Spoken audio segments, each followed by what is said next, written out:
Hey, good people. Grits or cream of wheat? Who the hell is racist? Does anyone ever ask if they touch your hair?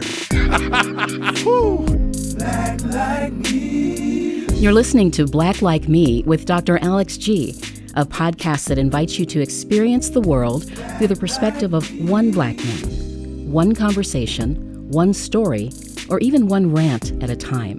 Here's Dr. G. Black Like Me. Hey, everyone. Welcome back to another exciting episode of Black Like Me with Dr. Alex G. And I'm so glad that you continue to listen in. Hey, first, just a shout out to all the people who have been taking up my suggestion, who've been subscribing, sharing posts, telling their friends about it. We just watch our numbers just really climb because people have been really listening and sharing the information. So please know that means a lot to me and makes a big, big difference. I've put together a new series. I'm calling it Our Madison. And I'm looking at the things that have shaped our city and our city's history, particularly through the view of African American people. So I'm talking to trailblazers, history makers, folks who I consider my elders who were born in Madison, but also young people who are young enough to be my children who were born in Madison, who are giving us their perspective of this city as well. It'll be about 4 episodes that'll come out over the next few weeks. And listen, if you're from Madison, this is going to be a great journey for you. But if you're not from Madison, you're from a city that has had first also. So I want you to listen to both my love for my city, my passion for my city, my desire for my city to be equitable for all. So when I push on an issue, if I care enough to push on an issue, it's typically because I'm passionate about it. So I want you to listen to it and learn about my city, learn what Black elders and Black youngsters and young adults are saying about life in Madison. It's a beautiful place, great campus. It's the seat of state, county, and city government. But yet there's some invisible things that are impacting African Americans that are making us develop diseases, contract diseases, and die more quickly than our white counterparts. And so I just want you to hear through the stories of some great people in our community what has motivated them and what has made them sad.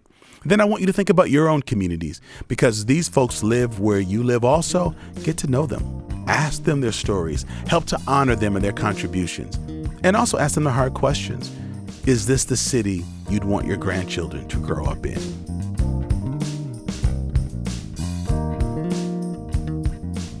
Now, you know, sometime during season 2, I dropped a series on my family's genealogy, and I talked about discovering the white side of my family as I did some research on my father's side, the G side of my family. It was really an incredible journey. Well, you know, it's interesting when you find something that's an area of interest, you typically find people who have those same interests. And so there's an influencer in our community who's a fellow genealogist or a fellow amateur genealogist. And her name is Miss Pia Kinney James. And she's in the studio today talking about her family's genealogy. Miss Pia, welcome to Black Like Me. Hello, and thank you. Sure. I'm so glad that you're here. I'm going to introduce you a little bit more and give more of your background. But you're just a person who's given a lot to our community. So it means a lot to me that you're taking our time to be here today. So we're going to talk about your genealogy journey and all of those things. But, you know, as you've listened to the show and you attended my live event, you know that we do Black Icebreakers. So I've got a couple. All right. Black Icebreakers for you, if you don't mind, ma'am. Butter or sugar on your grits? Well, Both. should I assume that you eat? I do. Okay. So both. Butter and sugar? Uh-huh. So just a little bit of salt for the flavoring, but then sugar to really make it cereal? And butter. And butter. Mm-hmm. However, I have had it with a broken egg on top as well, or not without the sugar. And Really? Mm-hmm. Just take an egg and break it and then mix it in there. Oh my God, that must have been from your white side of the family. Actually, it wasn't. It's from my ex-husband's Georgia side of the family. Oh, Georgia side. A broken egg on it. Wow, Yes. wow. Okay, all right. Let me see. Let me see here. Did you have a Jerry curl growing up? Absolutely. You did. Wait, now with the old rollers, is And that an afro. Hey, well, I can see the afro. Now the afro is going. That's okay. That's like one of those Pam Grier afros. Well, they That's used to one of call those- me Angela Davis when I started working. So Really, is that because of the afro or because of the attitude? The afro, because I didn't have an attitude until long after I started working. Oh my goodness. No, so you did have a Jerry curl. Okay, Yes. okay. Now did you also use a hot comb? Because nowadays, Absolutely, and I do today. This is a straightening comb. That's today. a straightening comb. I went back to natural, and started using the straightening comb. All right. That's some work now. I can remember on Saturdays. Oh, amen. Oh, my goodness. You know what? What did I say? I came on one day with someone straightening hair or something like that. I said, it smells like Saturday in here, because particularly like Easter Saturday. Exactly. Grandmama, big mama, somebody they got to do all them heads. So you got to get up. Slapping grease on and brushing and straightening. Yes. And then curlers. Oh my goodness! So like with a hot comb, this is a metal comb. You put it on if it's a gas stove, on a real stove, and then and this is not wet hair or washed hair. This is just natural dry hair. Absolutely. And you just start combing through. That stuff looked like it hurts. It did. It did. Oh my goodness! I remember when the guys used to do it too. To be pretty, you got to hurt a little bit. You got to hurt a little bit. You got to hurt a little bit. Oh my goodness! What day of the week does Soul Train come on? Ooh, Saturday. Okay, all right. You're taking me way back, right? All right. Let me see. You doing what? When you were growing up, did you have play cousins? Oh, absolutely, and real cousins. But we definitely had play cousins. And did you think that they were your real cousins growing up? I guess I really didn't know. They were just a part of the extended family, and we had so many people in our extended family. Neighbors, real cousins. My best buddy Margaret, who was right down the street from me. So yeah, we were like family. So cousins or not, it was family. Yeah, it was family. Do you remember where you were when Reverend Dr. Martin Luther King Jr. was assassinated? I was in school at the time, and I'm not going to be able to remember what grade I was at. No problem. But I remember we took a moment of silence because we were all kind of shocked. Wow. Mm-hmm. Was it elementary, middle school? Do you remember what school it was? Lincoln Junior High School. I went to Lincoln when it was a middle school. I went as a junior high schooler. Oh, okay. All right. That's great. Let's see. When your mom would cook. Sorry about that. Let me pause this again. That was distracting. We're good. That's a good thing about recording. We can come back in. I don't know who that is. What name does that say? Yeah, not on our show. So let me go back. So now wait till he closes the door. Tell you, want me to wait till you come back in? Maybe, yeah. Yeah. Should we just pause just a second? Yeah, I'll let her. Okay. You're doing a good job of being relaxed with the question. I'll ask one while Tyler's out. In your family growing up, did your mom or dad do most of the cooking? My mom. Your mom did? But Dad always cooked on Saturday morning. The big breakfast? He did the big breakfast, homemade maple syrup and homemade pancake batter. And then if we could afford sausage or bacon, we had that too. But it was the pancakes and the homemade syrup. Did your mom have a Crisco can on the stove where Absolutely. she kept her fried chicken grease? We had two actually. Hey Eli, when you were growing up, did your mom keep grease on the back of the stove in a Crisco can? Actually, sometimes we did. That's right. Really? Yeah, my wife still does it, and then we freeze it You can freeze grease? Make it solid, yeah, because then it's not all hot and liquidy and stuff. Yeah. Okay, all right. So maybe we didn't make that up. Yeah, we sure did perfect it. Did your mother cook black eyed peas for New Year's, or did you have a special like good luck New Year's yes. meal? And what was it? Usually black eyed peas and greens. I love how we have those cultural. Well, and we had greens right out in the backyard, so we didn't have to spend an arm and a leg to get them or find them in the grocery stores. So you could just go in the backyard and get them. All right, that's good. I appreciate you answering those Black Like Me icebreakers. So Miss Pia Kinney James was born and raised in Madison, Wisconsin, but we're sitting here today as amateur genealogists, and so it was great to look out in the audience and see you at my event. But then I spoke to a mutual friend of ours, Margaret, and she said, "Well, do you know that Pia that she's been studying her genealogy as well?"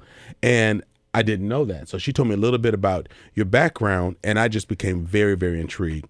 One, I didn't know that you had written about it, that you'd written a piece or a contributing author to something called 9 African American Women, their Memories and Reflections, and that there's a group that you're part of, the Madison, Wisconsin African American Genealogy group with other African American genealogists. Are these all women in your group? They are. And you all just found out that each of you was interested in genealogy and just said, let's get together and share our stories? Well, we did. We started we started writing it was kind of a writing class, but we were talking about our backgrounds and where we grew up. And we all came from different parts of the United States. Sure. So as we wrote stories and read them to each other, we found out we had so many similarities, and we weren't sure if it was just African American culture or every culture, but it was like, well, okay, if you're in North Carolina, how do you know what I do in Wisconsin? I mean, how do you do the same things? Sure, the traditions. Well, that's like the black icebreakers. Absolutely. Like, no matter where people are from, they talk about black eyed peas on New Year's Day. Absolutely. And we wrote many, many, many stories. We'd pick a topic, we'd write a story, and then we would read it to each other and kind of critique them and make the writing good and, things like that. Well, after a period of time meeting other groups that had genealogy stories, they said, you have to write a book. And we were like, oh, no, we don't want to write a book. And so it took probably 10 years for us to finally say, okay, well, let's just write a pamphlet. We donated 2 of our stories each and produced this little booklet.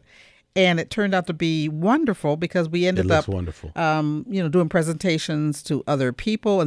So tell me where your genealogy interest started. Your mom has a very interesting story that we're going to get into in just a moment. Okay. But she asked you to basically study her family to find out what some of her siblings were. Is that basically how it started? So tell me a little bit about that. Your mom has an incredible story. Yeah. So in 1994, give or take a couple years, my mom, who was actually dying, had been searching for her family that had been separated years and years ago. And that would have been in the 30s and 40s. And why were they separated? Her parents passed, and they were placed into an orphanage. The state actually separated 3 of the children. Well, I'm sorry. Tell me a little bit about your grandparents, because you said they died. And a lot of times in our community, African American extended family take people in, but there was something unique about your parents. Oh, yes. And it was because of the ethnicities of their parents. Absolutely. So my mother's mother is white. My mother's father, my grandfather, is black. So when he died, the state basically said that, and it's quote unquote, sure, a white woman shouldn't have to raise black children. And they were then placed into an orphanage. Now, did they say she shouldn't have to, like it was a burden? No. Or did they feel like she didn't know how to? Because it was a racial issue. So they also in society, and again, what year is this, Miss Pia? This would have been in the early 1930s. In Wisconsin? In Wisconsin. Webster, Wisconsin. In Webster, Wisconsin. So the state came in yes. and took your mother and how many siblings? Well, there were 3 that were right there, and then the other 3 were put in Minnesota. So they split the family. They put half in Minnesota, half in... So the 3 Barlows stayed in Webster. In Sparta at the orphanage. And then when they were released to foster care. And so at first they were together at a reverend's house in South Beloit. And then when he got transferred, each sibling got transferred to one to Racine, one to Lancaster, and one to Madison. So when you talk about your some family members being in an orphanage in Sparta, first of all, being in an orphanage is it's just difficult. It has a stigma attached to it. But for folks, because people listen all over the country, all over the world, Sparta is a small community north of Madison, more in the rural Wisconsin area, white. Like, people see Madison and think it's white, even though the minority population is sizable now. In Sparta, your family members must have been I'm really not exaggerating. They must have been some of the only black children in the entire community. Absolutely. And so my grandfather, who was African American, came from Kentucky, but there was a workforce here. And here in Madison? No. In Wisconsin. And also in Minnesota. And they were close to Minnesota. Sure. So these people intermingled with African Americans and then poor whites. And my white side were poor. They were farmers, but they also farmed out to other farms or businesses for work. So that's basically how my grandfather got here. But you're right. Webster, Wisconsin, he was the only one there. Only one. And then so his children then would have been the only ones in the small community. So sometimes people complain about being the only black kid in a class or department, or the only black woman on the police department. Yes. But the only black family in a whole county, yes. Oh, my goodness. In the 1930s. Yes. Absolutely. Help us, Lord. All right. So that must have been so traumatic. Did your, now I think I mentioned this to you, Miss Pia, but when I was a college student, I wanted some job development skills. Your mom worked for the Urban League. Yes. So your mom used to be my intake worker. I used to go in and meet with Miss Doris. And when Urban League was, when it was in its old building on, what was that, Gorham, right by James East Madison Gorham, Park, yes. if you know Madison. And we used to walk up those creaky stairs to some of the, she used to time me in typing tests. Remember, you used to have to be able to type 35 words a minute to get a decent job. And, but your mom, I think I worked with her for 2 summers to get my job skills up. And the sad thing about that, maybe it's not so sad, but she never received a formal education, and she taught herself so many things, including typing. Are you serious? I'm very serious. She came here and she went to high school here. She finished high school here, but she always believed in education, and she wanted more, so she would study. She'd go to the library. Now, you remember the old card index files? Oh, of course. Oh, she would be there. She bought us a set of encyclopedias. Her and my dad spent money we didn't really have, so that we had something in the house. That's what parents did. Exactly. So she taught herself how to use the computer. She was a very good resource person. So she was incredibly resourceful. But she would write letters to the state to try to find her family. Yes. And that's when she realized, I need more than this. I'm not able to reach out more. Plus, she was sick. She was dying.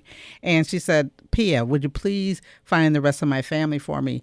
Her grandmother, also a white female, would not accept her back when she was in her 20s. She said, I want to go find my family. So she went to Webster, and her grandmother said, I'd rather you not come. And that was just the race tension.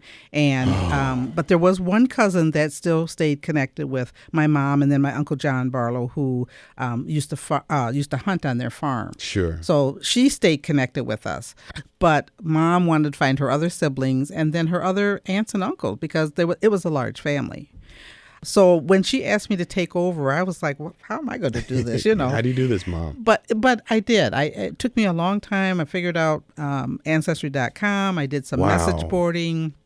And by chance, and I do mean by chance, yes, I found a descendant of one of her sisters who was still looking for us, just like we were looking for them. Wow. Because his grandmother had said, I have other siblings. I'd like to have contact with them. So just 2 years before I found him, his grandmother had just passed. So I could have met my mother's other sisters 2 years before we found each other. It took a while for us to find each other.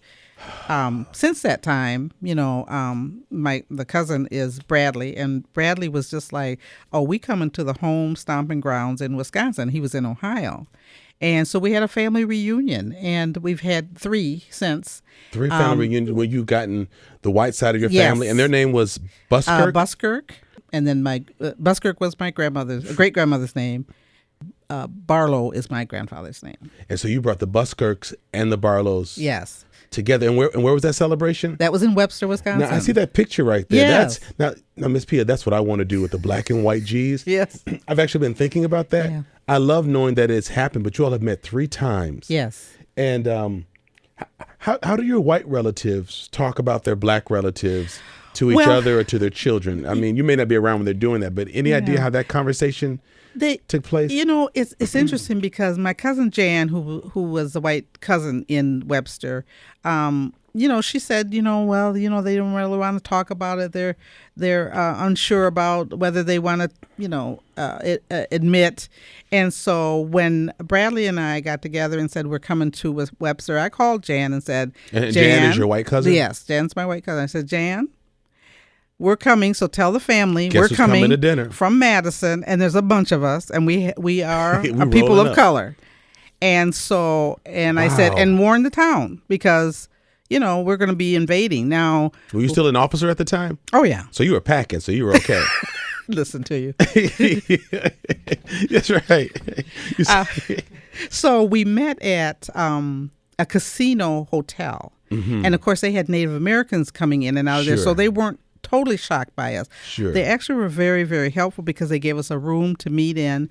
And then my white cousins came, shy, reserved, Didn't really want to talk too much. Are they gonna hurt us? Right. What's going on here? But many of them opened up, and since I knew all my uncles, my great uncles and aunts, I lined them up in their family, and in the picture you'll see that looks very a organized. grouping. So this is Aunt Lily, and this is Uncle Harry, and each group has who their father, and I think that helped because they were saying I'm representing my parents and my grandparents. Wow. And we just happen to have the same grandparents, not the same parents. Right. Well, first of all, I know your mom must be looking down very grateful. I hope for she your is. diligence in this, because as I look at your board, Miss Kinney Miss Kinney James is here with this beautiful board that she uses when she gives talks, and you've traced the white side of your family back to like the early. Looks like 1900s? About 18. It was the 1800s. Oh, that's right. I'm looking at it from a distance. Like 1805 or 1803. My great grandparents, and we have Layman's and Buskirks kind of blend in together. Sure. And the Laymans married the Buskirks, and that's how I got my grandparents. Actually, my great grandparents. I'm sorry. Now, were your great grandparents born in the United States? Yes. And in Wisconsin? Yes, but not my greats. Okay, but your great grandparents were here. Yes. Wow, so you've got deep roots. And so where did their parents come from? Most of them came from either Germany or Ireland. Got you. And that's traceable through New York and how they traveled Ellis Island, and how they traveled not only across Wisconsin to Wisconsin, but also south. Sure. Ms. Pia, your story is so intriguing, but it's not necessarily all that unique. I mean, splitting up kids, yes, was probably unique and very painful. But what I've been understanding in my genealogical journey, and you've discovered this as well, this is the story of many African Americans. Oh, yes, that people don't realize we had white great grandparents, and so you have this untold history that's lived out inside of us because we embody the struggle of blacks and whites coming together, whether they chose it or not. In my family, it was through slavery, but that was not the case with your parents or with your grandparents. Well, so your grandfather was black and his wife was white. I mean, that's a story. I'd love to see that movie, because they got married in what year? Around what time? It would have been the mid-20s. Mid-20s. And my mother was born in Wisconsin? Yes. Now, they caught it. I mean, this is 2019, and depending on where you go, people will still look at an interracial couple like, what's she doing here? About? What's he doing bringing him here? But it was my understanding that they could not get married in Wisconsin or Minnesota, where they both lived. Where they go? Canada? They had to go to Iowa to get married. Iowa married interracial couples. It took me forever to find their their marriage certificate because it was in Iowa, and I'm looking in Minnesota and in Wisconsin. So you know what? My engineer, Eli, is from Iowa. Eli, do you know that your home state, do you know that Iowa let black and white people marry back in the 30s? I didn't know that. I know they're pretty progressive these days, actually. Thank goodness. Yeah. Thank goodness. Yeah. Otherwise I wouldn't exist. That's right. Yeah. That's so interesting. Yes. All right. So people don't realize this. And then, of course, I grew up with your sister. We're the same, we're the same age. So we graduated the same year. But when we look at each other, we don't look like people whose grandparents or great grandparents were white or half white or biracial. Strong genes, that's all I can say. Strong genes. But I just want to explain, and I do tell this to people all the time. Yes. Because a lot of black folks don't want to accept their identities that have white in them, okay? Right. And I tell them straight up, because I've taken DNA classes as well Tell them. If you don't look like an African from the old days. That's what I'm saying. You have white in you. You got white in you. Or something else. And if your last name is not West African, you're right, because we all have either white all have it. Or Native American. Absolutely. And it's what's really interesting. You probably did this as well growing up. You would look at someone and say, yes, they got something going on. Or even someone who's white be like, that nose is kind of. You got somebody else in. Yeah, something else. Lips. Yeah, there's something else in there. So we sort of spot it. Absolutely. Did your mother talk to you at all about what it was like, how she felt when that separation of the family? Well, she did, and she was a bitter woman with the state and angry about it. But when she left the orphanage, they gave her a box. They didn't tell her mother had passed. Oh, my goodness. They gave her a box that had a couple of different pictures in it of her mother and said, oh, by the way, your mother passed in 1940 or whenever it was. Sure. So she was like, and she was only 12 at the time. So she was really like, well, what's going on here? Right. And then she got stripped out of there and sent to Beloit, Wisconsin, of course, a whole new different world. And she was with African Americans. So, Sure. she finally found some identity. And I'm sure it was strange for her because it's like she'd never lived around blacks before. Right. So she went to this foster home. And then soon after that, she was separated again and sent to Madison, where she was not adopted formally, but fostered by the Allison family. And I grew up with the Allisons being my grandparents. Her foster parents were my grandparents because that's all I knew on her side. Now, what's so beautiful about this is that the Allison family is a mainstay. Oh, absolutely. In Madison, Wisconsin. Mm-hmm. As they had a foster home, so they took your mom in. And lots of other people. And lots of other people. Yeah. There were also a hotel when black entertainers Yeah. came to Madison who couldn't stay in hotels. They stayed in their home. Right. Well, they had a boarding house. They had a boarding and house. And so when people... and the church. They are so yes, entrepreneurial. and the church, yes. But what's funny about the boarding home is we stayed in there I was a child at the time, and there'd be a group of men in the back alley, and there were lots of alleys in Madison Sure. back then, in the bush, the green bush. Uh-huh. And they were, gathering around this guy, and they were throwing balls and stuff like that. And of course, I was a kid, didn't know what was going on, but I talked to my mom. I said, well, why were those guys out there throwing ball? And he said, she said, oh my goodness, that's Satchmo Page. And he wasn't able to stay at the Lorraine Hotel, which was open to everybody else. So my Grams... He was in Madison? Yes, my Grandma Allison, invited him to stay in her boarding house, and here he was entertaining the neighborhood with, throwing balls to all the kids and men too. But the men were acting like kids. But I mean, that history was like, oh my gosh, I met Satchmo Page, and I never even knew that. I never knew that. You could have, could have got an autograph. Got an autograph. What's so interesting is that their daughter Roxanne admitted my mom, my sister, and I to the University of Wisconsin-Madison. When I worked as a recruiter years ago, Miss Allison was my supervisor. See, but that's amazing that they had a boarding house. Yes, they had a foster home. Yes, they created a church. This is right around the corner from where my church is. Someone needs to make that a national landmark. I'm thinking about the sheer horror of your grandmother to have lost her husband, and then all of her children are taken away from her, and to die without knowing where they were, right, or how they were doing. I don't even have the words to explain. I have two the letters. Horror of that poor white woman who just lost her whole family. Her whole family. I have two letters that she wrote, and each set of her kids that she was trying to find. You have letters from your grandmother? Yes. Wow. She was trying to find, the 3 were in Minnesota and 3 were in Wisconsin. And she was writing saying, please let me see my kids. She said something similar to, I don't have much time left and I'd like to see them one more time, because she was also dying. And so and then Bradley, my cousin who I met, he had letters also. So we compared, we knew we were related, and he had some of the same pictures that I had. So some of the family members were able to save those and pass them down, which was a blessing. Ms. Pia, what department within state government was that? It would have been health and children's services or something similar to that. Yeah. Wow. And if Wisconsin had it, it was considered a progressive state. Imagine how many other states had those kinds of rules, and how many folks were separated. I'm just going to be political for just a moment. Right. But this helps us to remind America we did not just start separating families from their children. Mm-hmm. Well, the government's been separating black folks and their children for a long... Right. And even on the white side. And it's not minimizing what's happening. Right. We're just saying it's not a new practice in our state. Well, even on the white side, we had the orphanage train that just took kids and dropped them off on the way to California, and just... they don't even have their roots because they didn't know what they were. They're taken out of orphanage and driven across the country.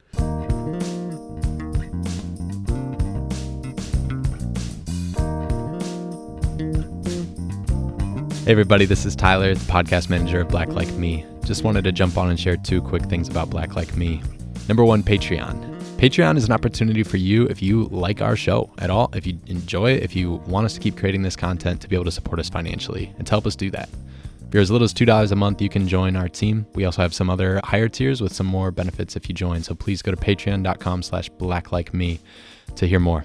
Number 2 is that if you are interested in having Dr. G speak, if you're interested in him doing some consulting for you, your organization, anything like that, you can go to alexg.com/contact and you can fill out a form to be able to see how you might be able to bring Dr. G to your business or your community.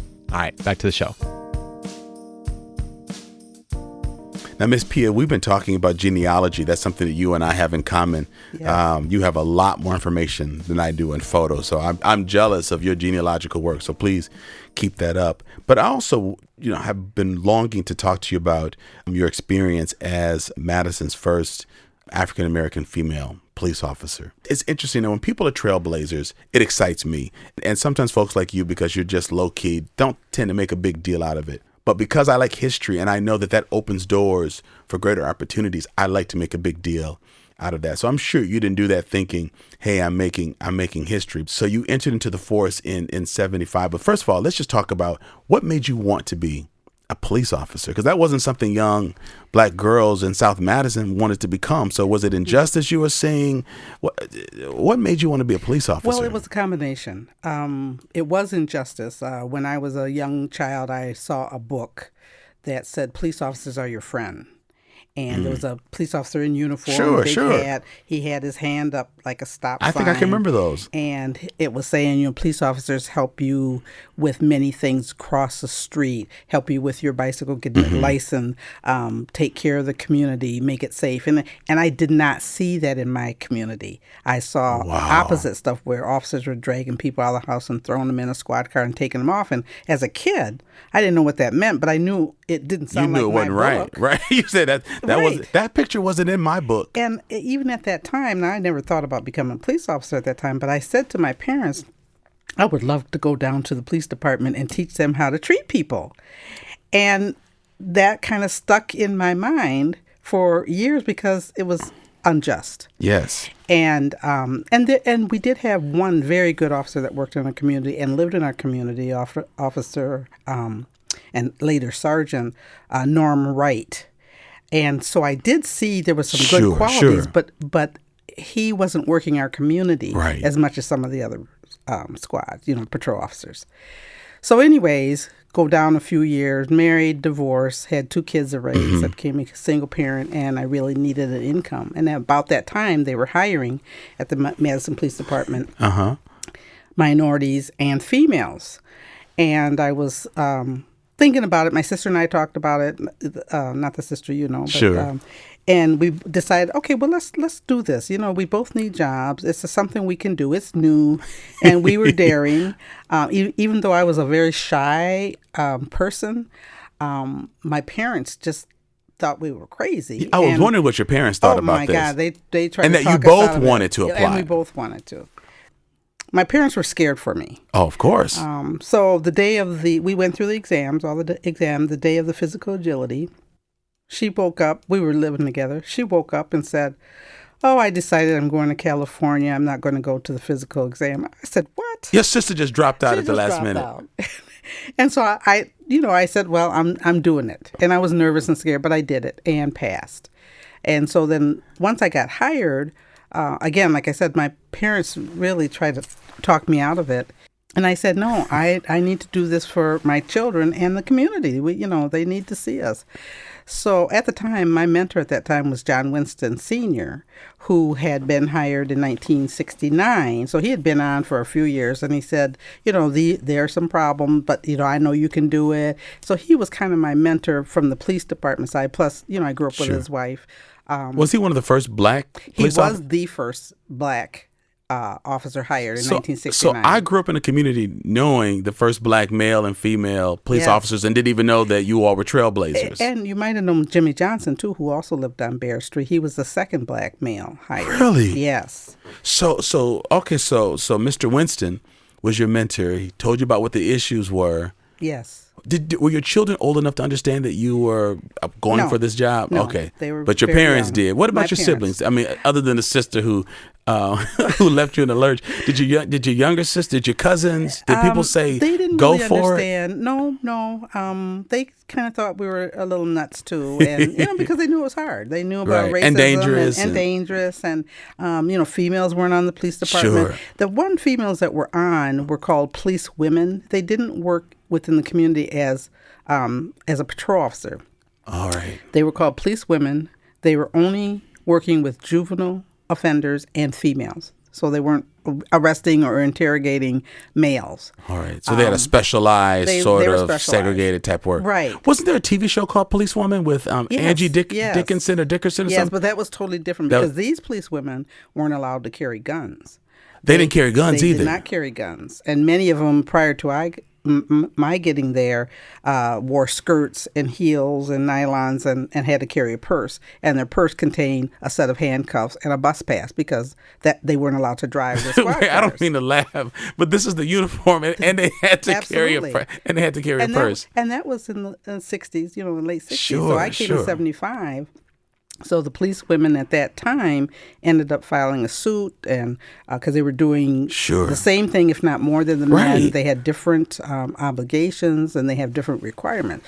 So they ended up filing suit and got categorized up further. But it wasn't until our academy in 1975 that the police women, who are now a different title, were allowed to come to the academy and practice. I mean, they had all the skills, but they had to practice and learn how to carry a weapon. Because at the time, Chief Weatherly, who was their chief, said, women can't hit the broadside of a barn, so he would not allow them to do this. So I learned a lot from these police women as well. Sure. And some of them became my mentors.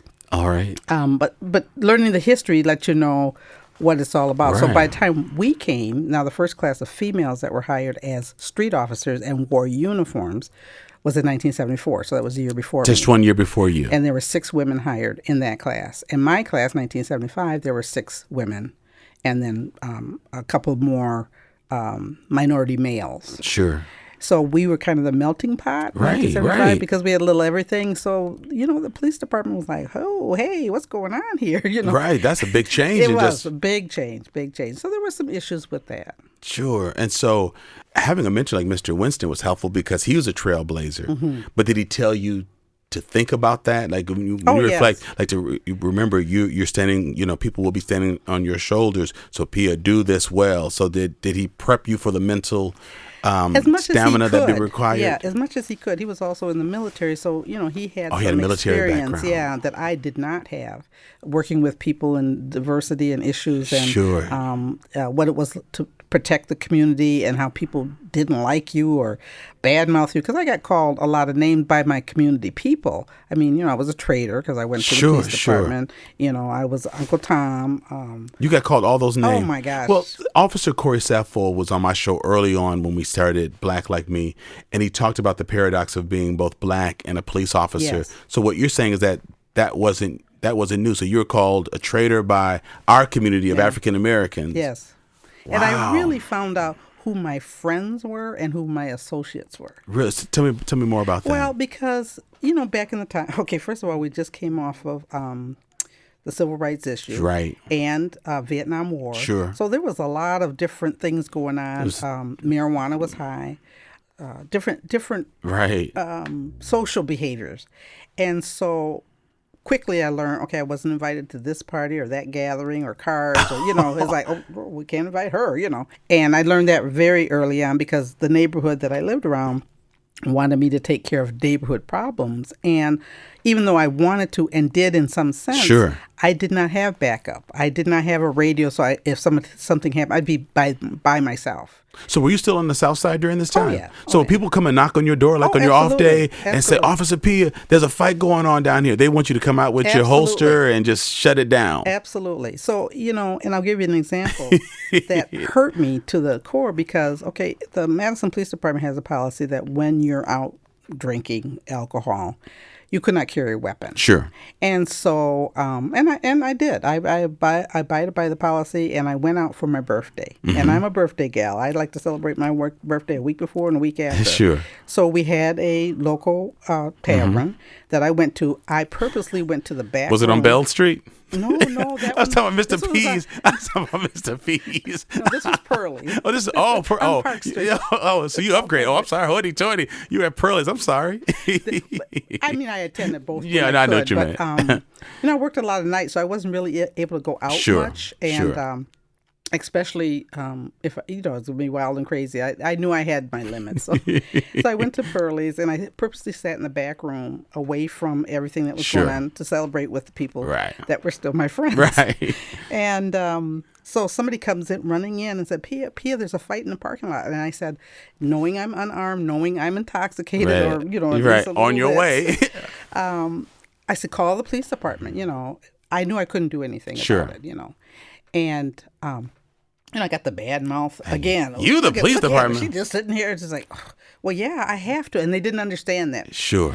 So then somebody comes back in and says, oh my God, he's been stabbed. And I said, well, call the police department and paramedics, And I knew not to get involved. Right. I knew, even though it hurt me, I wanted to get up and, I said, no, Pia, you got to let them handle it. You're right. So then the police arrived and everything. Of course, the first officer and sergeant in the door comes right to me. Okay, Pia, what happened? What did you see? And I looked at him. I said, do you see him in the back room? Right. Do you see, what I'm doing here? Right. I don't know what happened. Do you see this Colt 45 in my hand? you have to talk to the people who saw it Right. and witnessed it, and the bartender out there and people at the front door, Right. the bouncers and everything. Sure. But it let me know that I did not have a life of my own in public, that I had to react all the time. And that was hard. That was hard to accept and hard for people to understand why I would sit back. I wasn't a coward. I wasn't afraid, but there were limitations that I could do. And there was a policy about carrying a weapon when you're intoxicated. So how did you respond to that moving forward? Did you get in, I don't mean in a situation where you might have been drinking, but then did you find yourself becoming more involved even though you were off? No. Or did you find yourself just not going out? I didn't go out, and when I wanted to celebrate my party, I left town. Gotcha. That's smart. My birthday, That's smart. I left town. Yeah. I mean, it was, I had to. You need to. Right, right. To. So it was difficult. I mean, I wasn't really a party girl much before that, but it let me know that I was not going to be doing anything close to other people. So, the house parties or the rent parties or card playing and everything was very limited for me. Sure. And I can see why now. Sure. It hurt my feelings back then. I was like, hey, I've always been a good person and friends of people, But it let me know, like I said, my friends and my associates, I could tell apart right away. Yeah. Were there any TV shows that were on? No. That depicted what you did? No, like when you looked at it and say, so those TV shows, do you remember Get Christy Love? Oh, well, yes. That one I mentioned that people don't know, that was, I'm drawing a blank on her name, Teresa Graves, I think was the actress. I've forgotten too, yeah. And then there was an Angie Dickinson movie, it was called Policewoman. That was a little bit later. That was a little bit later. But you didn't see anything on television. No, the only thing that I saw that sticks to me to today is Dragnet. I almost said Dragnet. There was Sergeant Friday who always said, just the facts, ma'am. Just the facts. And that's one of my mottos. It's like, just the facts. Give me the facts. I don't need to hear all this other stuff. Just the facts. I need the facts so I can go on with my investigation or whatever. And that's one of my mottos. Just the facts. I love that. Yeah. I love that. Yeah. You don't have to disclose it, but do you remember your first arrest? I don't. I remember being challenged as a woman and as an African American woman by the person by the suspect. Gotcha. Most often, I was challenged by teenagers. Are you going to run after me? Or I bet you I can beat you, and things like that. They would say things like that. Oh my God, yes. The older males, especially older what would you say? Try me. What would you say? Try me. I'll give you a head start. I said, well, I got Motorola here. These are my backup Motorola and Smith & Wesson. And, and I got friends at the end of Motorola. So run. Try me. So go ahead. I had run before after people and got injured and everything. I said, I'm not running anymore. You said, I'm not doing that. No, not running. But African-American males were pretty polite to me, and so were white males, as far as yes, ma'am. I like hearing that. They would cuss at the attending officer and then turn to me and say, oh, sorry, ma'am. But younger, my age, sure. And then teenagers always gave me a hard time, cussed at me, or What about white women? They were a little snarly. My arrest, they like to fight me. For one, and to this day, I would rather Are you fight a serious? man than a woman. Oh yes, they Really? just wanted to. I don't know if it was a challenge for them. I have no idea, but they It's always it's wanted old to racial fight. tension. You mean black women alike or white women? No, just white women. They don't want to fight Yeah. you. Oh, that's old racial tension. They want to just go at one. Maybe. Did you whoop her good? I really didn't. But we learned holds, like Sure, taekwondo holds. sure. So you didn't have to beat people. Right. You didn't have to draw your weapon. Sure. You could take. I hate to say this, but I'd rather fight a man than a woman because men are easier to get down in a hole, and women are not. Women are just like. That's interesting. It So is. I know men are listening saying, "What?" I know. But they're easy to They're easier to take you down. hit them in key spots and just get them down. Exactly, and the holes, yeah. And the holes. Yeah. What surprised you the most once you became an officer about the job? Was it harder? Was it easier? Was it more strategic? Do you remember just thinking, "Oh, this is way different than what I thought"? It was way different. In what aspects? Well, first of all, just trying to deal with in-house. I knew the community had troubles with us and me in particular, but inside the PD, I learned so much about the men, and mainly the men that work there. Why they didn't like the very first ride along that I had. That it was a field training officer position that we had to go for 2 weeks, and then we'd go back into the classroom. Mm-hmm. The man wouldn't speak to me for 2 nights, and we worked the night shift. And I'm scared to death. Like, well, okay, what's going on? You know? Right. So finally, I said, "You've got to teach me something. I've got to learn. I got to go back to the academy and try to tell people what I learned." And he turns to me, and of course, I wasn't allowed to drive the squad car, so he turns to me from the Driver's seat? driver's seat and points at me and said, "I don't like black people. I don't like women on the police department, and I don't like people on welfare." And I'm sitting Wow. there going, "Whoa, I got 2 strikes against me." Right. I'm not on welfare, thank goodness. Right. But that was he really let me know the Where he was. hearth of his anger towards us, and so it opened my eyes to why people wouldn't talk to me, why some of the men wouldn't talk to me. Now, there were good officers, and there were officers that talked to me and helped teach me. Sure. But usually one-on-one. It was never in a group setting. It's like, oh, can't let them know that I'm helping you, And so they became, I don't want to say mentors, but they were helpful in my career, letting me know how to do something, how to find my way around the city, or what policies I needed at an arrest scene or whatever.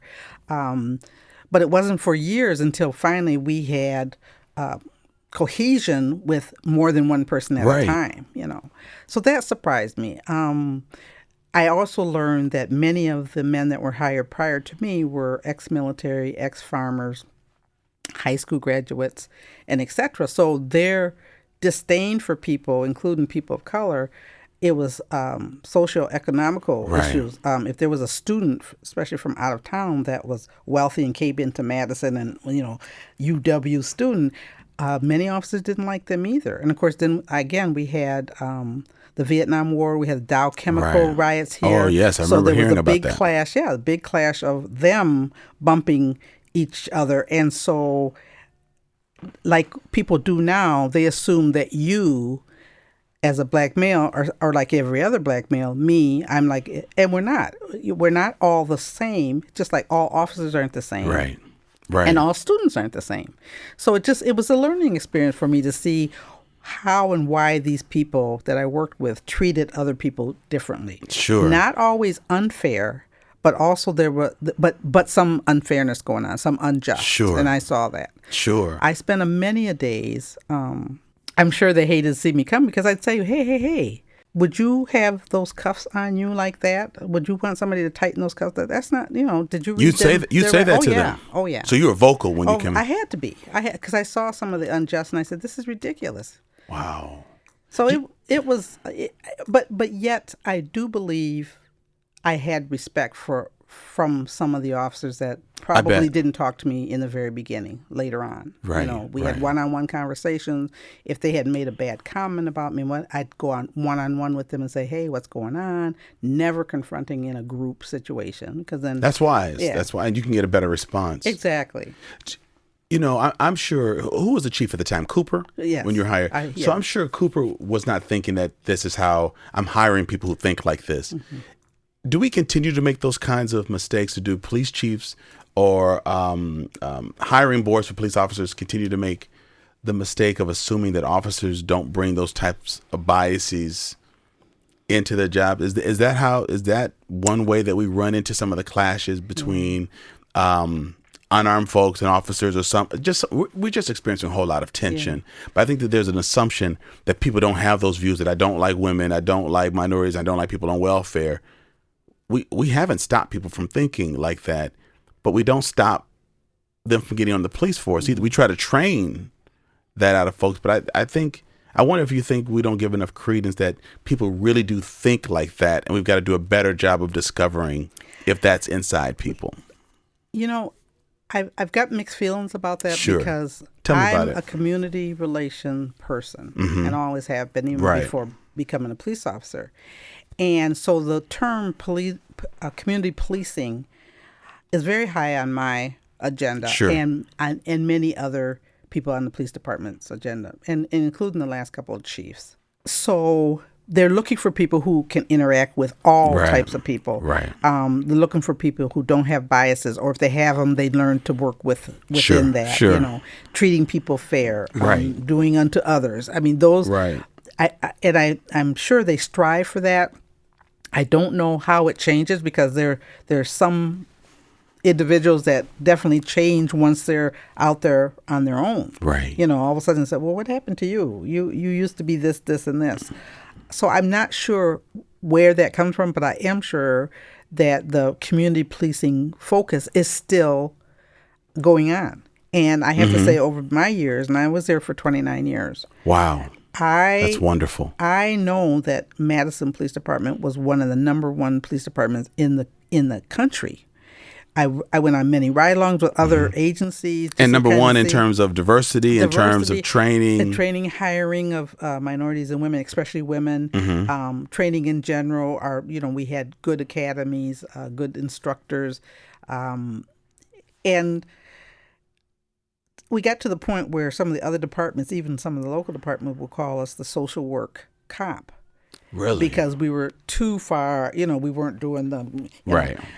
And I'm saying that's good. If you're called a social worker, meaning you're working within the community, taking care of people's problems, we're supposed to help empower people sure. and work with people, not you and them. And see, now I look at departments across the country where it's you against them again, just like it was in the 60s and 70s. Right, it's not you against them. It's us working together. So I'm praying that will continue. Sure. What's your hope for police and community relations? Because it just seems as if I'm 55, and it just seems that things are more strained than I ever remember. Yeah. Are we moving in the right direction? Do we need to talk when there aren't incidents that's going on? How do we build better trust and better communication? I think the training is important. Sure. That you have training where everyone understands that we are all human beings mm-hmm. and treat people the same way you want to be treated. Because if somebody can say, oh, I wouldn't want that to happen to me, that means, okay, that's a training right there. Well, if you don't want it to happen to you, don't do it to someone else. Then don't do it. And that, not just in policing, but in general. Right. As a criminal, if you don't want anybody to rip you off, why would you rip someone else off or whatever? Right. No, that's good. Would you encourage young African American girls to go into policing? I would with some training, sure. with mentors, with people who could give them an understanding of what it means. And I know that in African American, Hispanic, Hmong, etc., Native American, there is a family dynamics where the man is on top and the woman is not. Sure. Even though they've come closer together, that is our tradition. Mm-hmm. We always put the man on top. Men tend to be fearful of women who are police officers, mm-hmm. It took me a long time to date because men had a hard time accepting the fact of my job. Wow. They would talk to me generally, but once they found out I was a cop, never mind.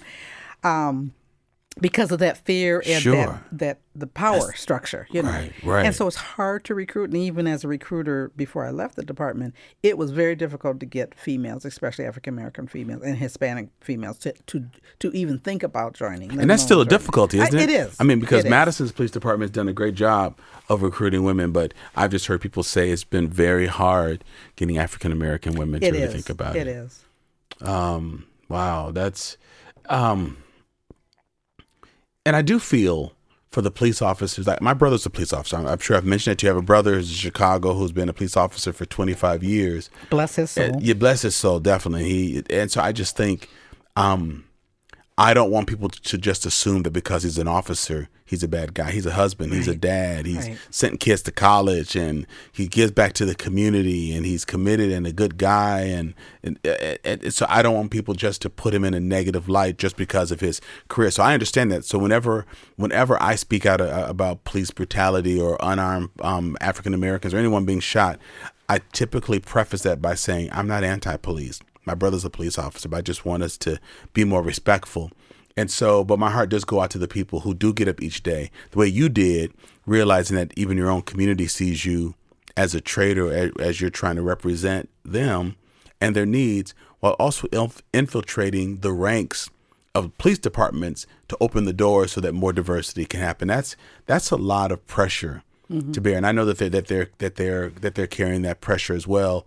But then the community is fearful for their children and doing the right things and being in the wrong places. So I don't know if it's just me, but it just seems as if the stress between law enforcement and communities of color are just in my lifetime at an all-time high. Do you remember another time in your life where there seemed to be more stress between the police officers in the Black community? No, not since the 60s and 70s. I mean, I hate to say it, but we're going backwards. It looks like. I was wondering if you thought that too. Yeah. That's how I feel. Oh yeah, I know we are. Some of the behaviors, not only of police and citizens, some of the behaviors are like out there. Sure. You and I were raised with strong parents that said, this is how you behave when you're out in public. This is what you do and don't say, whatever. Right. I don't think that's happening now. There's lack of respect for authority? Adults as well, Sure, especially authority, and there's been bad situations. First of all, I need to say, not all cops are bad, just like not all people are bad, right. And the highlighted ones, the few, are the ones that make it seem like they're all that way. Exactly. Just like I feel that way when a pastor does something bad or illegal, that people think all pastors are crooked. When they hurt a child or rob money, I think, oh no, people are going to think that we're all like that. So you're right, not everyone's like that. And that's not fair, because not it fair. doesn't give the ones that are doing the good job You're right. a chance to really, be trusted, share, because there's a blinder there. There's, like, I don't want them around me, I don't know. I think my career was wonderful, for one thing. Even with all the ups I'm glad and to hear you downs. say that. Yeah, I would not have changed it. You would do that all over again. I would do most of it all over again. Got I you. almost quit 3 times. Three I times. finally said, no, this is something you have to see through. It's needed in my community. It's needed in the world. Due to the job, due to racial And I sex, wanted to sexism. see justice. I ended up being a crime scene investigator. And when I could put my piece of evidence into the puzzle of getting someone who was truly a bad person off the street or arrested or whatever the case may be, not only was I helping taking him out of the community, but I was helping the family. So that was my reward. It wasn't listening to the, you pig, you this, you that, you bee, and, it wasn't listening to that. I mean, that was a downer. But to have myself uplifted by someone or some family I could help. Sure. And I was a mother figure. That helped me in my that's arrest. a good point. Really. When I arrested somebody, it wasn't. I gave a lecture. Now you know better than that. Exactly. I'm disappointed. Why are you here? You know you don't want to get in this system. This is not going to help your future. That's really interesting, and you could bring that to work. And it worked. I had to. I'm curious, Ms. Pia. Just quickly, because I don't want to keep you too long, but quick. The officer, the trainer who worked with you, who said to you, "I don't like minorities. I don't like women on the force, and I don't like people on welfare." Could training help them, or was that a hiring issue? Because I'm trying to figure out if you and I could wave a magic wand for police departments all across the country, do we waste time and taxpayers' money to train someone like that out of those deep-seated, probably third generational views, or do you go back and say, we need to interview better? So what would have helped that? What would have helped that person getting him into another job or training? What would make him up? Because if he thought about you that way in the car, it makes me imagine what he thought about people outside the car. Exactly. So could someone like that be helped in training? And I know this is a general question, but typically, can that be helped with training, or is that just you look at that and just say that was a hiring mistake? Yeah. That was embedded in that person. Right. Training could have helped if he was open to it and wanted to see that there's a different side to everyone. Sure. Not everyone's the same, Sure. etc. But training is needed. Definitely. It definitely is for when needed. people don't know. Exactly. But I'm wondering if they're this training following the crowd, training can turn them around to say, well, wait a minute, that's not quite right. Sure. Sure. There are policies. Those policies need to be enforced. Got you. There's equal opportunity laws within each city, each department.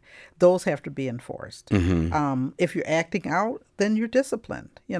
So I'm not saying that training will solve everything. I'm not saying the hiring process will solve everything, but a combination of those things will make people see this is the department you're working for. This is what the expectations are. And if you don't meet these expectations, got you. Got you. Because other people will Right. get released for other things. So and it's got to be consistent. So I was going to ask you, we've been having training. Is it not good training? Are we not having it enough? I think it's good training. I think people take out from it what they want to take out, and then once they are on the street or doing other things, they don't have that supervision over them in the same way. So we need better supervision, or at least holding people to the standard, holding them to accountability. Exactly. Okay, I want to make sure I'm understanding, because I know something's got to change, and we have good training, but we're still having these incidents. Recently, there was a woman shot and killed in Texas. In Texas. When you hear something like that in the news, your reaction has got to be very diverse. She's an African American woman. You're a mother. You're an African American woman, but you're a retired police officer. When you hear something like that, who reacts to that inside of you? The mom, the black woman, the police officer? All of us. There's many people inside of me that will react to that because, first of all, it was wrong. Then I think about not only training. Sure. What was their training? Now, they said that man had certain types of training. Okay, so he decided not to use that training. He decided to go back into his own instilled ugliness, because that's exactly what it was. Sure. So that could have been avoided by saying, okay, he didn't do his training by announcing himself.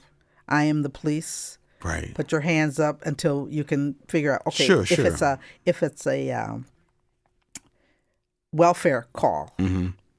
What happened to that? Right. All of a sudden, the suspicion goes up. This is a suspect, and I think that was far beyond what actually happened. I think there was something mentally going on where and the officers that claim, I fear for my life. Yeah, I was going to ask you. That is so crazy. Yes, we fear for our life, absolutely, every single day. Every single day. But when somebody pulls a weapon on us or threatens us with something, that's the fear. Not, I fear because you're standing there and you happen to have black skin. Right. What is the fear? So that mentality has to change. That can't be done with training. I was going to ask you if that can't be done with training. The only thing you can do is, again, would you do it? Reverse it. If you can't do it to yourself, if you don't want it done to you, then don't do it to someone else. Does he fear other people that same way? Right. Does he want people to fear him that way? I mean, what is going on? Right. So you're an investigator. So when you look at something like you investigated crime scenes, do you think this is brand new, or do you think someone had to notice that he was unbalanced or something was going on? So when you and I'm not asking you to say what he was, because that's not fair, but when you hear it, do you think, all right, come on, you don't just walk in and you're scared. Somebody had to have known. So I know your mind goes out from what you said, automatically goes to the training, but do you also go back to supervision? Like, does someone know that he made comments, told jokes, said things, and didn't act upon it? I'm just trying to figure out what we think the breakdown is, because this is just frightening. To me now, with the Amber Geiger thing, going into the wrong house and this man going into someone's home, I'm thinking, okay, I know to put my hands up. I know 10 and 2. I know what to do outside at a bar in the streets. But hell, like in my own, like, do I not walk in front of the curtain? Like, it's scary. It's scary. And who saw signs of who saw them and who took control of that? Who said something? Back in my day with the Madison Police Department, the supervisors were, what should I say? They were not only in control, but they called upon people. Sure. They said, okay, you can't do this, you can't do that, and there was no intermingling. I mean, once you were a supervisor, you couldn't socialize with. I'm not saying you didn't, but there was no fraternizing. Sure, with your subordinates. Exactly. Nowadays, I see everybody's friends or family or whatever, and I believe that it's hard to rat on your friend or your cousin or your uncle. I think it's hard to do that, but it has to be done. Right. When you see wrong, you call it out. You got to call it out. That's what it's about. That's what law enforcement is. It's calling out the wrongdoings and making it better for the community. That's a good call. That's a good call. And my last question for you is, I noticed that you're in the Madison Community Policing Foundation. Yes. You're on the board of that. Just tell me a little bit about the good work that you're seeing that's taking place through that. Again, it goes back to my theme is community policing. I think working within the community. So we have obtained monies through all kinds of ways, but when an officer is working with a community and represents community as a neighborhood officer, foot patrol officer, school officer, whatever, when they are working with the community, we want to reward that. We want to show that, okay, what kind of project would you like to do? So they send in a request for. Oh, really? I didn't even know this existed. Yeah. Well, we're new. We're fairly new. Sure. We're almost 3 years old now. Okay, great. And they send in a request and say, okay, I want to do this with my community. And it'd be fun things. It can be a learning thing. We've done picnics and programs, and there's been a couple of trips. But it's an officer that has to take the initiative. Sure. They wear, they don't have to wear a full uniform, but they wear MPD, and then they wear something representing our board, sure, saying, okay, this was sponsored by the board. And it's good faith to know that the officer cares enough to say, I'm working within my community and I'm trying to give back. I'm trying to do the best I can. Because I was a neighborhood officer, I know that inner workings works well for the department, works well for the community, and works well for all the individuals involved. So in my community, and some of these officers are the same thing, we know that we might have to arrest somebody, even if we're playing and partying and having a good thing. But if you go in and say, and this is what I did all the time, I said, I'm here to work the community. If I have to make an arrest, I will, because there's some laws I can't just say, oh, no, I'll just write you a ticket for that. Right. There's some laws that I have no say-so. But I can use my judgment and try to look for another way to make it happen. And for me, it saved my rear end, because my community knew, and I was working in Northport Packard, my community knew, okay, she is going to arrest you if you don't do right, but she'll give you a break. She'll try to work with you and make it happen. And if you get arrested, it's on you. Exactly. So if I saw a plate and the license plate and it was expired, I'd say, okay, now I'm going to give you to the end of the week to get this done, because it's expired. Right. And you know that if you hit the street, another officer is going to write you a ticket, and there's nothing I can do about that. And some people appreciate that. They may not have had payday or whatever, But those behaviors of working within the community saved my butt, because when I had a threat, there was a gang from Chicago that came in and threatened me because I was in their drug area. The community came out. Even some of the people I had arrested, they were like, oh, no. They came out. Not Officer Pia. You're not messing with her. So it showed me that working within the community, it lets them trust you. You can trust them. It's a give and take feeling, and it worked. And I know they saved me. I know they saved me, literally. So working within the community is my idea of let's make the empowerment. If somebody's having trouble, give them a break. Not 25 tickets. Right. I got written up many times from my sergeants because I didn't write enough tickets. And I said, well, Sarge, I'm given verbal warnings, and they said, well, you need more tickets. And I said, but when I make a traffic stop, I ask the person, you want my ticket? You want your ticket or you want my lecture? And I said, I only had one person in my career tell me, damn, I should have took the ticket. Can you make me mad? Oh my goodness. Are there civilians on this board or just retired and current police officers? It's just retired officers. That's on the board. That's on the board. I think that's the officers that we work with are the ones that we give the monies to are all current and working within the community, or area. Well, Ms. Pia, this has been intriguing. I've been wanting to have this conversation with you for years, so thank you. One, I want to I appreciate your service to the community. Thank you. And the fact that you're still here giving back. And again, by having a brother who's an officer, I respect the stress that this puts on the individual and the family. And I'm 150 miles away, and I worry. When something goes down and I know that it's not in his beat, I'll call and say, hey, are you okay? Did you know this person? How you doing? There are police officers taking their lives. They're dying by suicide. Exactly. So I'll call my brother and say, look, we're going to talk. I'm a pastor. I need to check in on you. So I just want to say, for 29 years of service to our community, for being trailblazing, while being a mom and caring for your family, it is just really, really admirable. It's what you did because you wanted to make ends meet, but it made a great, great impact. And on this and talking about my sister who bailed out on me, 4 years after I was on the police department, I was able to convince one of my brothers to join.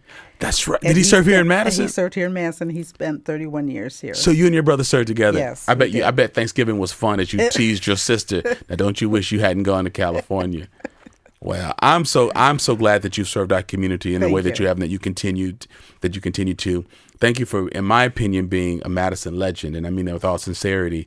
And if you don't stop me, we're going to post a really nice picture that we saw from the internet where you had the afro. Please. That picture is coming back to haunt me. No, you look like a bad woman on that picture. We had to post that up. That was a foxy photo. Well, it's interesting you say that because I had that huge fro. Huge. I love that. That's what I like. At the time, we could not get out of the squad car without the 8-point hat on. So here I had to put this hair up in this hat, and I looked like Bozo because I had so much hair out the side. But also the men in the police department, the white males, thought I was Angela Davis. They thought I was militant like Angela Davis. Well, you look militant. That's why I want to put that photo up. You look militant. But I wasn't. I was a shy, naive child that came out just trying to do something for my community. And they thought you were like Angela. And they thought I was a militant person. I think, oh my God. If she puts that fist out, I'm gonna get the cuffs out.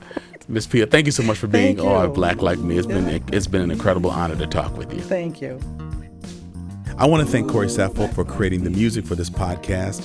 My podcast manager, Tyler Nyland, engineer and editor, Eli Steenlich, my editor, Jeremy Holliday, and a special thank you to WORT Studios, where we record Black Like Me. Ooh, Black Like Me.